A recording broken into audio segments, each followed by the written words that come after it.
Hey YouTube, what's going on? This is iTalk2, and in today's video we're covering Overwatch 2. Blizzard put out a brand new news post that we're going to be going over together.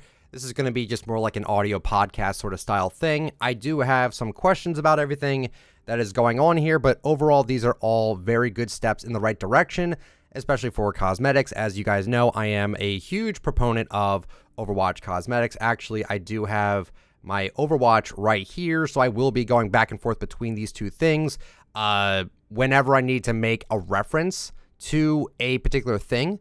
But besides that, we are ready to go. So it says here, Season 2 retrospective, a look back and the road forward. The Overwatch team has been preparing to conclude Season 2 as we gear up to Season 3. And we're incredibly thankful for all player feedback we've seen over the past months. We'd like to take some time to reflect on the past season and give you a sense of where we're going in the future. Here's more info about what we're doing now and how we're thinking about longer-term changes.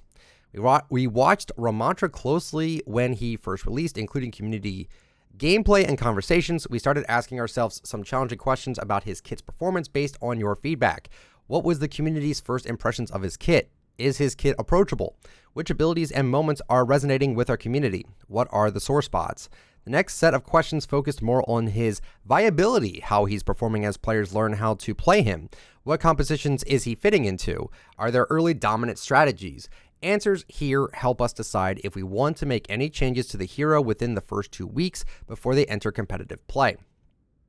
Fair enough there. Ramantra's initial release was met with a lot of positive feedback in terms of fun factor. We saw a lot of great conversation around his kit and the overall design, but it was clear that you felt Ramantra wasn't viable in enough situations. At this point, there are many different factors that go into making balanced decisions, including player feedback and hero performance, though this is limited to quick play data, which can differ from competitive. Yeah, you think? Geez, that is... Okay, yeah, this is limited to quick play data. I mean, it makes sense because competitive for 2 weeks. I mean, we don't have it for 2 weeks. With our learnings, we chose to increase his power while in Nemesis form by upping the armor and speed. Along the Nemesis form changes, we also decreased the cooldown on his Void Barrier to create more overall uptime with his abilities. Overall, this set of changes has a large effect on Ramantra's effectiveness, and he entered competitive as one of the stronger tank picks, a big shift from his lower performance leading up to the changes. As we wrap Season 2, Ramantra remains a strong tank choice, and the previous changes help achieve some of Ramantra's overall design goals. Going into his release, though, there was one ability we knew would be a risk, his ultimate ability, Annihilation. While the ultimate lasting as long as enemies are in it is very exciting, it can lead to some unhealthy gameplay scenarios. We want Ramantra to feel imposing and intimidating, but not feel hopeless to fight against.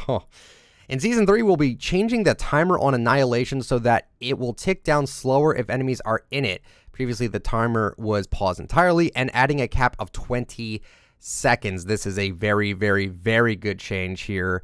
This will put him back into place a bit here because you are still benefiting if you do manage to get in the circle of enemies here. You can basically team wipe in 20 seconds, so it's still very strong, but at least it's not infinite. So that'll be good. This should eliminate many of the extreme uses and enable more counterplay while keeping Annihilation a strong and impactful ability.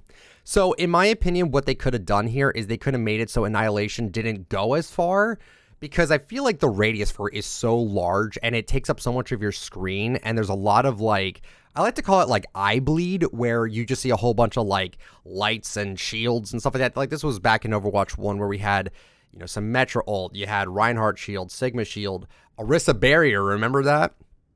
We had a whole lot of that. And with this game, we don't have that as much, but with Ramantra, especially two Ramantras ulting at the same time, yeah, forget about it. You could barely tell what's even going on. I was playing a top 500 Capture the Flag game recently, and my friends were watching it, and someone said, how can you even see? Because Ramantra is pretty dominant in Capture the Flag, and yeah, it's just a lot. So I would honestly make it so maybe they lowered his radius a bit too, but that might make him almost unviable at that point. I don't know. I think it's a lot to take in with like seeing his ult. I know it's there. I can visually see it, but it's a lot.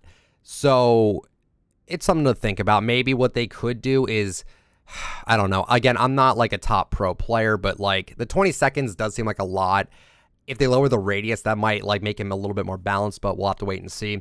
I was going to say if they lower his radius by a decent amount, that they could increase the cap to like maybe 30 seconds, but 20 seconds is already so much that I don't think that's necessary. Then they talk about the Battle for Olympus and the other Season 2 limited time events.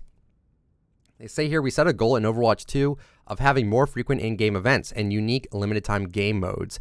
As we gather your feedback and look at whether you enjoyed different events, we expect to improve and bring many of them back in the future. Generally, we want to craft different ways to play the game and to give you fun new modes and events to experience. And we want to be more willing to take creative risks for these limited time game modes. We debuted the Battle for Olympus during Season 2. We're genuinely happy about this mode and player feedback around it, but we do think there's room for improvement. Specifically, this is a big one. We did not expect that players would pursue all hero titles during the event. They did not expect us to go for every title in this event. Well, I can safely tell you that I did get every title in this. I did. I really like collecting the titles in this game. So yeah, the fact that they think that like they didn't expect people to do that is weird, and it kind of tells me that like, yeah, these are my stats here for it. It took me 16 hours to do, by the way, so it took a little bit, but I don't know what they were expecting here. I know that we have like new people at the helm at Overwatch 2 now. It's not Jeff Kaplan. It's not the same, hero designers and all that. It's not all the same people, so I do understand as to why that maybe they didn't realize that, but yeah, I mean, it's a big proponent. If you're going to put something in the game that's unlockable, people are 100% going to go for it, and it's kind of shocking to me that they didn't think that people would try to go for everything. That's very interesting to me. We think some challenges were too difficult to complete in aggregate. Based on your feedback, we also plan to make a team deathmatch version and enable this mode in custom games the next time it runs. That's actually really a good idea. And we mistakenly did not include environmental kills on our leaderboard tabulations. Zeus's fights dirty at times with a giant statue on the line, but this will be corrected for any future battles. Okay.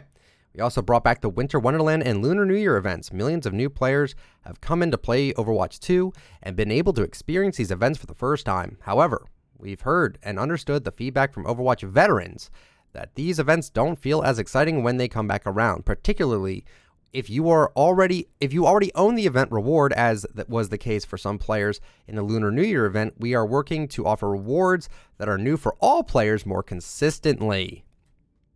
That's one of my big things, is they have these rewards, like they had the thing for, Echo. They had one skin for Mercy. They had something for Halloween. I forgot what skin it was, but I owned all those. And what did I get for completing those challenges? Gugats. That's what I got. I would have liked it if they just gave me like 2,000 coins or like 1,500 coins, as you'll see here. I don't know. Something like that. It'd be kind of neat. Moving on from that, though, in Season 3, one of our new events will offer players an all-new legendary skin. That's nice. Starting in Season 4, our goal is to offer new items as rewards for most of our big events. Cool. Our team is aware of some community pain points with competitive mode and matchmaking, specifically matches with wide skill variations, inconsistent games, and too few and infrequent competitive updates. We have a set of improvements coming to matchmaking, and we're also working on updates to the competitive system. You can learn more information. Don't really care too much about that. Reintroducing credits and the Hero Gallery update. In Season 3, we're bringing back Overwatch credits, which have been previously shown as legacy credits and been unearnable in Overwatch 2. Now all players can earn up to 1,500 credits as free rewards and another 500 as premium rewards spread throughout the Season 3 Battle Pass. Thank you. I would have liked it to just be the normal coins and not the credits, but let's just keep going. They say we are also adding more uses for your credits so you can choose from many potential rewards. Specifically, we are making 2 related updates to our Hero Gallery. First, nearly all epic and legendary tier skins. Nearly all. So I'm assuming like that one Echo skin won't come back. Like when they say nearly all here, I'll say what they said. They said nearly all the epic and legendary skins prior to Overwatch 2 launch will always be available in the Hero Gallery for purchase with either Overwatch coins or the credits. So I wonder if that means Nanacola Diva, is that not coming back? Is Pink Mercy not coming back? Is the Echo skin, the Ragdoll skin, is this not coming back? The Demon Sombra, is that not coming back? They say most. So I don't know what they mean by that. When they say most, I'm assuming that means not everything is coming back. That would just make sense to me. Taken together, these change... Oh, wait, no, I missed this. This includes skins from seasonal event modes, so now you can finally pick up Witch Mercy, Surf and Splash Torbjorn, and Snowman Wrecking Ball any time of the year without waiting for the event to roll around. Second, we're lowering the standard price of these legendary skins to 1,500 coins or credits. I'd just make them 1,000. That's me. They're older skins, make them 1,000. I don't know why we're saying 15. I mean... It's a $5 difference, but at the same time, it's like, dude, just go with 1,000. What's the harm in that? Taken together, these changes mean all players can earn a legendary skin of their choice from each season from the Hero Gallery skins just for playing normally and without needing to make any purchases. We understand that some players already have a very large balance of credits. Actually, how much do I have on me? So currently right now, how do I even... Oh, I think I go here. Yeah, here we go. I have this many Overwatch coins. I know it's a lot. We have a lot of legacy credits as well, competitive points, and then the tokens.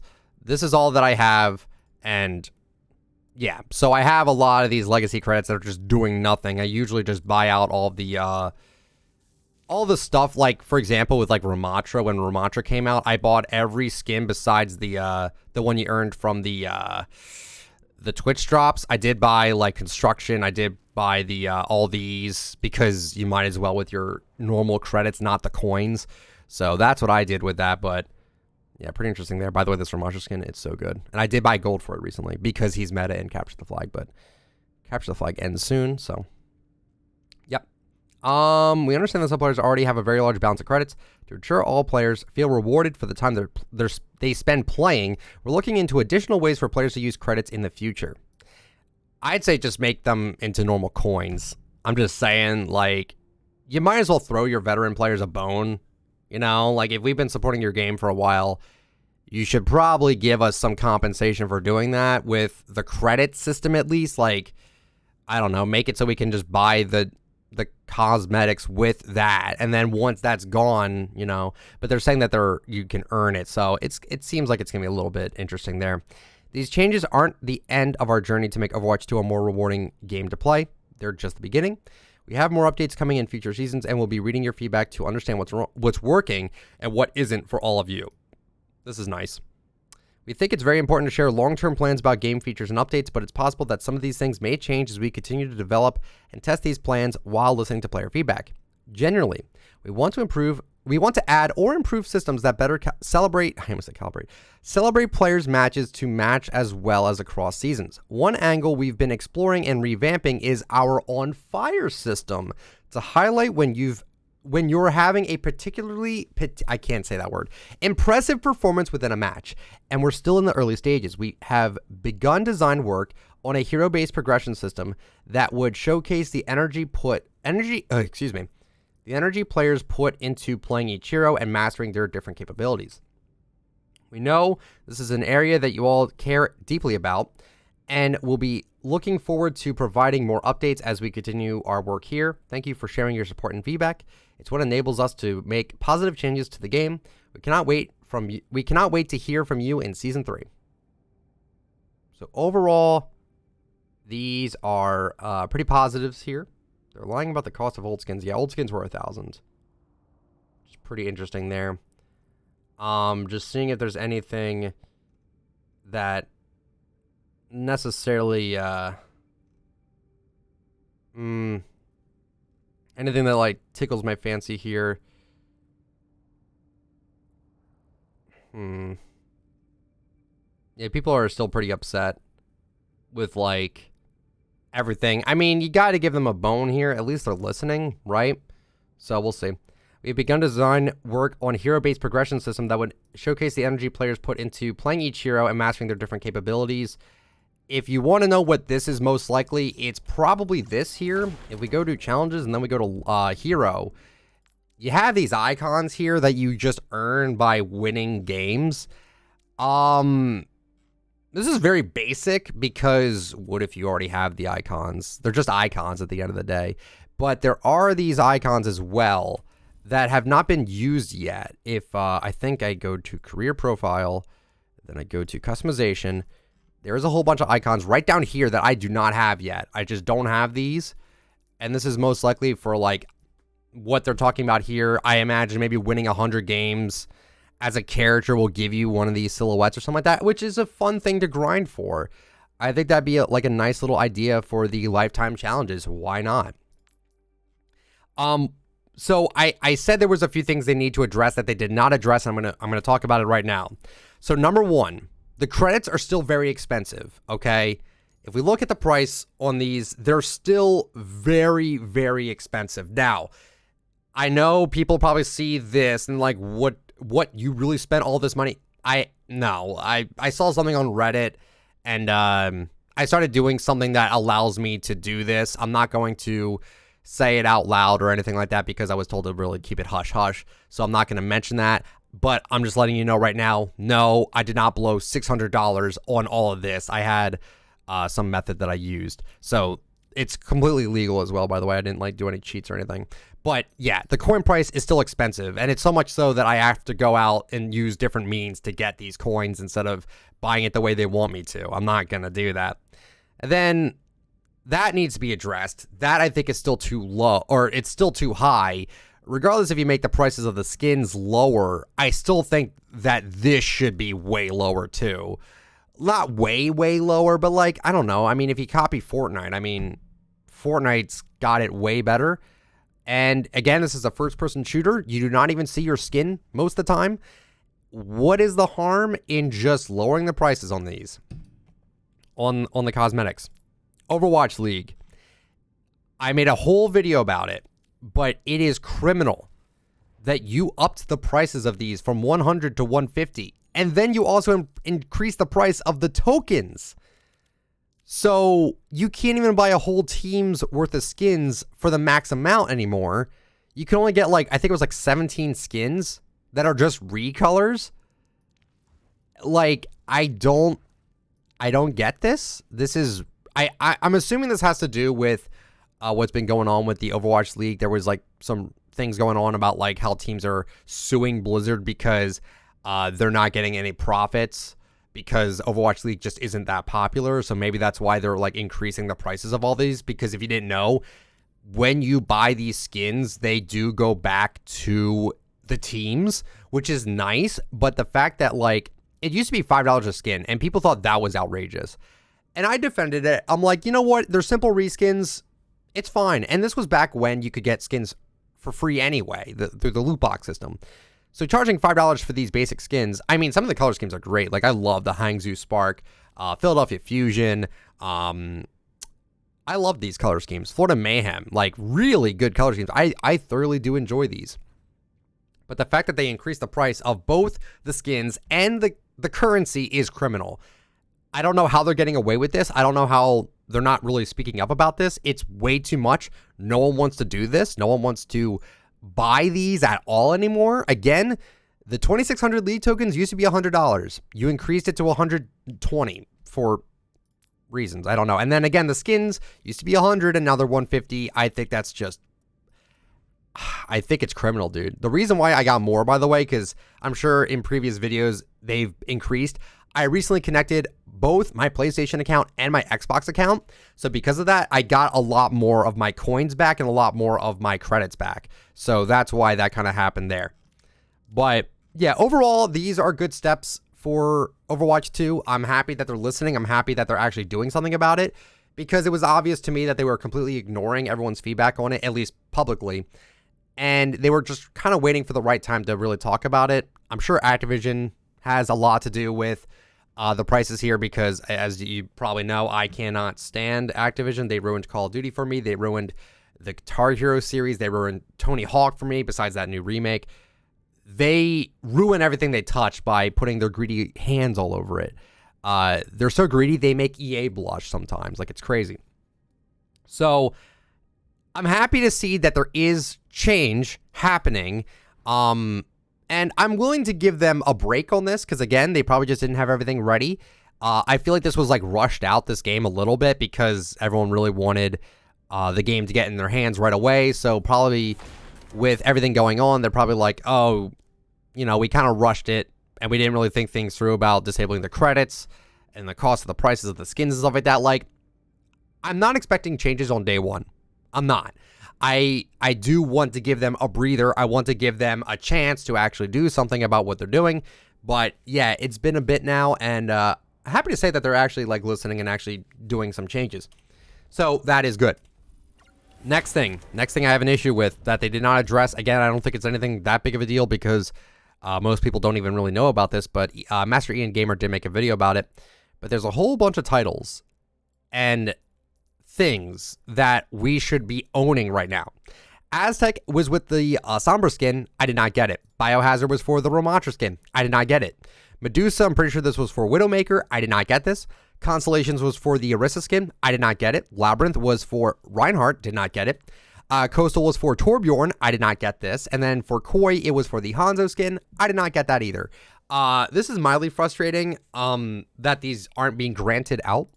And also for player icons, there is a whole bunch that I should own that I don't. The Hermes Lucio, Cyber Devil, Widowmaker, Minotaur, Reinhardt, and Owl Guardian Mercy. That skin just dropped today. I don't know what's going on, but they need to address this and they need to give these cosmetics to the people that did buy the bundles. That's just what they need to do. If they try charging for these separate, that's going to be really lame of them to do because they should just be included with these bundles anyway. So we'll have to wait and see on that. That's mildly frustrating for me because I do like these titles. They do look nice. The calling cards and stuff like that, they all look really good. But besides that, I'm just a little bit frustrated that they're just not in the game right now. And that's really about it. I hope you guys enjoyed this little miniature podcast. I am currently working for 300 Capture the Flag competitive wins right now. It's been going pretty well. I'm almost at the unparalleled flag runner title. And at the end of the season, I do hope to get the Grandmaster Challenger title, the top 500 flag bearer title, and the Grandmaster flag bearer title. This is actually going to be more rare than this, weirdly enough, because there's less Grandmasters out there than top 500 for competitive Capture the Flag. Surprisingly fun mode. I wish people gave it more of a chance, but no, it is legitimately a fun mode. Here are my stats at the moment. I am ranked 31, Master 1, and there's only one other Master 1 here. And look, we're not even full on the top 500. So yeah, barely anyone plays this mode. It's a shame, but it is still a fun mode for me. And yes, I do plan on getting that title. I do know there is some other people that are going for it. Here's Get Quaked On. I did play him a bunch of times. Dominant Force. And then Domo 1 is my duo. Tiny Kestrel is also trying for it because look, 417 played games. Jeez. And then for me, it's at 340. Yeah, so I'm going to be grinding this for a few days. Guys, that's it for the video today. I hope you guys enjoyed it. If you did, let me know with a like. Comment down below what you think about these changes and what they're planning on doing. And I will talk to you all later. See ya.